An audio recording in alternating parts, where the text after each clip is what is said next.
Hi everyone, and welcome to Coffee with Father James. I hope you can grab a cup and we can spend a few minutes together.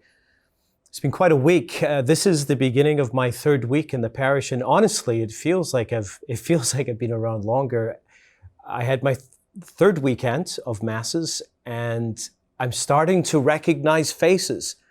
Even with masks on, I'm starting to recognize them, and I'm starting to remember names, and I'm getting excited because so many of you have been so kind and welcoming me and speaking about your hopes for the future and your willingness to get on board and help us figure out what our future is going to be. That's really, really exciting for me. The other thing is that I've started to celebrate weekday Mass in the different locations. And this week I celebrated Mass in Immaculate Conception Church. Actually, today I did that. And it was just beautiful to be in that location. You know, the building is almost 100 years old. And to be in that place where so many have worshiped down through the years, and to pray in that place, and to call the people who feel a connection with that location to continue to see themselves as part of a bigger parish. Tomorrow morning, Mass is at St. Paul's, and Thursday, Mass is at St. Anthony's, and of course on the weekend, because it's the biggest building, Mass is at St. Peter's, and our weekend numbers continue to go up. So that's very, very exciting. And my hope is with those weekday Masses that we can have people form a community and literally move from place to place and pray in the different locations that make up our parish. Today, I feel almost like I should be drinking something a bit stronger than coffee, because I have a rather heavy topic I need to talk to you about, a topic that I honestly knew I would have to speak to you about sooner than later, but I didn't think I would have to speak to you about it this soon, if you know what I mean. It's not the kind of thing I'd want to bring up in my third week of videos, but these are extraordinary times, difficult times and challenging times. You've probably already guessed that I need to speak to you on the topic of parish finances. One of the things I've been doing in the last few weeks is working with the chair of the Finance Council, Hilda Lapierre, who's doing an amazing job. And I've been working with her and the other staff to look at the finance reports and try to get a sense of what's going on, where we are, where we're going. And folks, it's not so great. It's not so great. I just want to give you a little picture of where we are. The numbers we have for the month of May, comparing income for the month of May compared to May 2019, so pre-amalgamation, pre-COVID, our parish income is down more than 54%. Think about that, more than 54%. And in January and February of this year, each month alone, we ran close to a $6,000 deficit per month before COVID-19. We still don't have a lot of the records that we need because of the amalgamation and COVID and all of the moving parts, but our staff are working hard to pull those things together, and I am meeting with the Finance Council this week.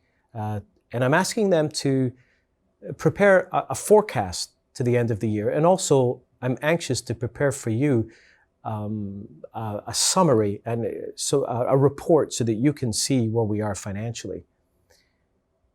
I don't need to tell you the significance of numbers such as these and what it means for us as a parish. It certainly means for now that any return to normal is still far off. We already know that. Perhaps you've been watching the news, hearing perhaps that the present state of of social distancing could be with us for another year and a half. There's so much uncertainty. In the midst of this uncertainty, and because of these challenges that are right before us, after consulting with the parish leadership team, I found myself in a very difficult spot, having to make some very difficult decisions that I would never ordinarily want to make in the first weeks of coming to a parish. You may know that since March, 2 of our staff members were laid off. And the hope had been, because there was so much unknown, we didn't know what the future was, but the hope was that in time we would be able to bring those staff members back on. We find ourselves nearing the end of August, and these staff members are needing to get on with their lives. They need to know what's happening. After consulting with the parish leadership team and with the Archdiocese, we've made the difficult decisions to terminate those positions. And I want to point out that this termination in no way is about the particular staff members. This difficult decision has nothing to do with those individuals or their particular performance. Rather, it's the result of these unforeseen and unpredictable circumstances we find ourselves in. The reason for this, obviously, is primarily financial, with the impact of COVID-19. It's also due to the restrictions that are on their particular ministries and tasks. They could fulfill some of those roles, but not all of them. Also, the Canadian Employee Benefits Package does come to an end soon, and so they need to make plans. For us as a parish, we need to begin next month paying diocesan bills. The diocese actually gave us a break over several months, but we have to start paying those bills next month. With so much uncertainty, I think the right decision for those employees, in order to respect them, and the right decision for our parish and to steward our resources, was to bring those positions to a close. This is very difficult. It's not the kind of decision I would ever want to make. And over the next week or so, as we clarify what's happening with these 2 staff members, I plan to give you more information about which positions and which staff members are impacted. Obviously, I believe that our parish has a great future ahead of us, and this is a blow. This is a setback. These are circumstances far beyond our control.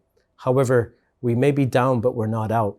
And I do believe sincerely and passionately that in time, as we go forward, we will become stronger and stronger. We will regain this ground and move into being the kind of church that we're called to be.